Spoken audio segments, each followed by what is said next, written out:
Assalamualaikum everyone, welcome back to Mr. TECHFOX. Today, I'll guide you on how to add a shortcut for Google Classroom to your desktop, making it easier to access your classes with just one click.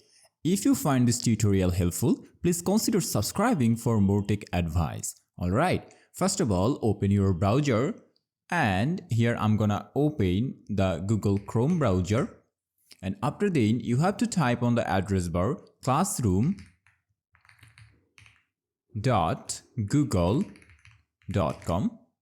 So you have to type here classroom.google.com, then press on enter, and now log in with your email. After that, normally click on the top right corner of three-dot icon, and here you have to select cast, save and share, and after that select create shortcut, and you can give it a name like classroom and click on the create button, and that's it. Now you will see on your desktop an icon named classroom, and every time if you click on this, it will automatically redirect you to classroom.google.com on your Chrome browser, and it will save your time. And that's all about today's video. I think it will help you a lot. If this helps, please consider subscribing this channel. See you in the next video. Allah Hafiz.